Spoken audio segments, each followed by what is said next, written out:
Hello, welcome in my YouTube channel परीक्षा motivation. चलिए देखते हैं अब सवाल नंबर 4 का हल किस तरह से करते हैं। हमने पिछली वीडियो में सवाल नंबर 3 तक हल किए थे। अब देखिए सवाल नंबर 4। सवाल नंबर 4 ये कहता है निम्नांकित परमेय संख्याओं के हर को धनात्मक बनाइए। अब हर को धनात्मक बनाइए। यदि आप यहाँ हर को देखें तो यहाँ -1, यह आपका हर है 11, माइनस के 11 और यहाँ पे माइनस के 17, यहाँ माइनस के 19 और यहाँ पे माइनस के 13 जो आपके हर हैं, इनको हमें धनात्मक बनाना है। तो देखिए का सवाल को माइनस के 9 बट्टे माइनस के 11, यदि हम इसमें -1 का ऊपर नीचे गुणा कर दें तो ये आपका धन पूर्णांक बन जाएगा हर। 9 एकन 9 ये प्लस का हो जाएगा और 11 एकन 11 ये भी आपका प्लस का बन गया। तो इस तरह से आप धन पूर्णांक यानी हर को बना सकते हैं। सवाल नंबर खा देखिए, खा दिया है 11 बट्टे माइनस के 17। ठीक है, अब 11 बट्टे माइनस के 17 है तो यहां पे हम गुणा करेंगे माइनस का 1 और यहां भी माइनस का 1 का, तो ये हो जाएंगे 11 एकन 11 माइनस के और ये 17 एकन 17। तो अब देखिए सवाल नंबर गा को, ये गा है और ये माइनस के 4 बट्टे माइनस के 19 दिए हुए हैं। इसको माइनस के 19 जो हर है आपका, इसको हमें धनात्मक बनाना है। तो यहां पे गुणा करेंगे -1 का तो ये आपका धनात्मक हो जाएगा हर। ये हो जाएगा 19 एकन 19, यानी माइनस और माइनस आपका हो जाता है प्लस, और ये 4 एकन 4 तो ये भी माइनस का और ये भी माइनस का, तो ये प्लस हो गया। अब देखिए सवाल नंबर घा, ये दिया है 7 बट्टे माइनस के 13 और यहाँ पे गुणा करेंगे हम -1 का तो ये हो जाएगा आपका 7 एकन 7 और ये 13 एकन 13। ठीक है, तो इस तरह से आप हर को धनात्मक बना सकते हैं -1 का गुणा करके हर में, यदि आपका माइनस का हर दिया हुआ है। तो अब चलिए देखते हैं सवाल नंबर 5 के हल को हम किस तरह से करते हैं। चलिए देखते हैं सवाल नंबर 5। इसमें लिखा है निम्नांकित परमेय संख्या के अंश को धन पूर्णांक बनाइए। अंश को, और अंश यहाँ पर आपको दिख रहा है माइनस के 7, यहाँ अंश है आपका माइनस का 11, यहाँ अंश है माइनस के 18 और यहाँ माइनस के 19। इन सभी अंशों को हमें बनाना है धन पूर्णांक यानी धन। तो यहाँ माइनस के 7 बटे 13 और यहाँ पे यदि हम गुणा करेंगे का सवाल है ये, और यहाँ पे करेंगे हम सवाल धन पूर्णांक बनाना है तो यहाँ -1 और यहाँ भी -1 का। देखिए -1 का इसलिए कर रहे हैं क्योंकि -1 और -1 ये हो जाएगा प्लस, तो यहाँ हो जाएंगे आपके 7 बट्टे और माइनस की 13 एकन 13, यानी 7 एकन 7 और माइनस के 13 एकन 13। तो इस तरह से आप ये धन पूर्णांक बन गया अंश 7। अब देखिए खास सवाल में माइनस के 11 बट्टे माइनस के 19।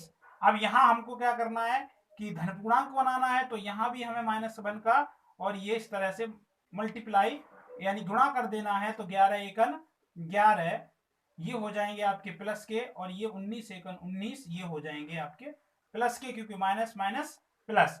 अब देखिए गा सवाल, गा में दिया है माइनस के 18 बट्टे 23, 18 बट्टे 23। अब इसको भी हम -1 का गुणा करेंगे यदि, तो ये हो जाएगा 18 एकन 18 और ये 23 एकन 23, तो ये आपका निकलेगा माइनस का, क्योंकि यहाँ एक माइनस है और एक संख्या प्लस की है। अब देखिए सवाल नंबर घा, घा में दे रहा है माइनस के 19 बट्टे माइनस के 23, तो इसमें भी हम -1 का मल्टीप्लाई करेंगे तो ये हो जाएगा 19 एकन 19 बट्टे 23 एकन 23। तो इस तरह से आप धन पूर्णांक बना सकते हैं अंश को। ठीक है, चलिए देखते हैं सवाल नंबर 6। चलिए देखते हैं सवाल नंबर 6। निम्नांकित संख्याओं में कौन सी संख्या परमेय संख्या धनात्मक है? ये जो संख्याएं दी हुई हैं आपको, परमेय संख्या 4, एक ये दी है, एक ये है और एक ये। अब हमें इनमें ये पता करना है कि कौन सी परमेय संख्या धनात्मक है। ठीक है, तो धनात्मक के लिए हमें समझना होगा कि यदि आपका माइनस में कोई संख्या है, जैसे p बट्टे क्यू, यानी -4/5, तो ये आपकी धनात्मक संख्या है। और यदि यहां भी माइनस है और यहां भी माइनस है, तो देखिए अंश बट्टे हर में यदि माइनस है 4/5 और ये भी माइनस की संख्या, तो माइनस से माइनस कट जाएगा तो 4/5 निकलेगी। तो ये संख्या आपकी निकली धनात्मक, चूंकि इनमें से ना अंश पे माइनस है ना ही हर में माइनस है, यानी ऋणात्मक इनमें से कोई भी संख्या नहीं है, तो ये संख्या धनात्मक है। क्यों? हमने माइनस से माइनस काट दिया, तो जो संख्या निकल के आई वो संख्या धनात्मक। चलिए अब देखते हैं सवाल की तरफ।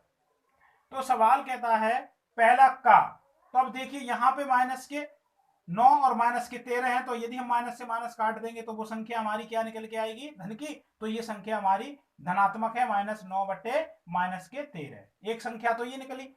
अब आते हैं 11/-19 पे, तो -11/19 में देखिए माइनस का एक सिंबल दिख रहा है, एक चिन्ह, तो ये संख्या आपकी ऋणात्मक है, यानी कि ये धनात्मक नहीं है। ठीक है, अब देखिए माइनस के 7/-23, तो ये भी आपकी धनात्मक है, तो यहां लिख लेंगे 7/23 कॉमा लगा के। अब देखिए 8/-13, ये भी आपकी ऋण दिखाई दे रहा, तो ये भी ऋणात्मक है। तो कुल मिला के इन 4 परमेय संख्याओं में आपकी 2 संख्याएं धनात्मक हैं, -9/13 और -7/23। तो चलिए अब देखते हैं सवाल नंबर 7 को। चलिए देखते हैं सवाल नंबर 6 को। इसमें कह रहा है निम्नांकित संख्याओं में कौन सी परमेय संख्या ऋणात्मक है। इसमें पूछा है कि ऋणात्मक कौन सी है, तो यदि हम धनात्मक जानते हैं तो ऋणात्मक भी पहचान लेंगे। तो देखिए ऋणात्मक एक संख्या आपको दिख रही है, काम है -7/11, ये आपकी ऋणात्मक है। और ये हमने बताया कि माइनस और माइनस आपस में अगर कट जाएंगे, अंश बट्टे हर में है, तो ये संख्या तो धनात्मक है, तो ये तो ऋणात्मक है ही नहीं। अब देखिए यहाँ पे ये हो गई आपकी कॉमा लगा के 8/-35, तो ये आपकी ऋणात्मक है। अब यहां देखिए यहां भी माइनस दिया हुआ है अंश में और हर में भी, तो हम माइनस से माइनस काट सकते हैं, तो ये भी आपका धनात्मक हो जाएगी। तो इस तरह से आपकी 2 संख्याएं, इन 4 परमेय संख्याओं में से 2 संख्याएं ऋणात्मक हैं, तो हम यहां पे लिख सकते हैं ऋणात्मक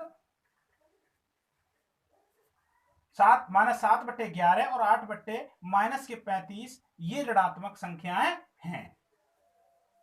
ठीक है, इस तरह से आप लिख सकते हैं कि ये संख्याएं क्या हैं? ऋणात्मक हैं। ठीक है, ऋणात्मक संख्याएं हैं।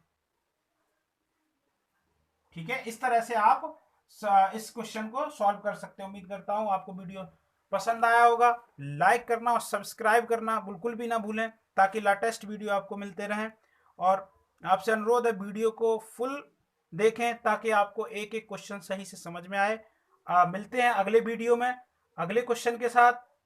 तब तक देखते रहिए वीडियो को, सही से रहिए।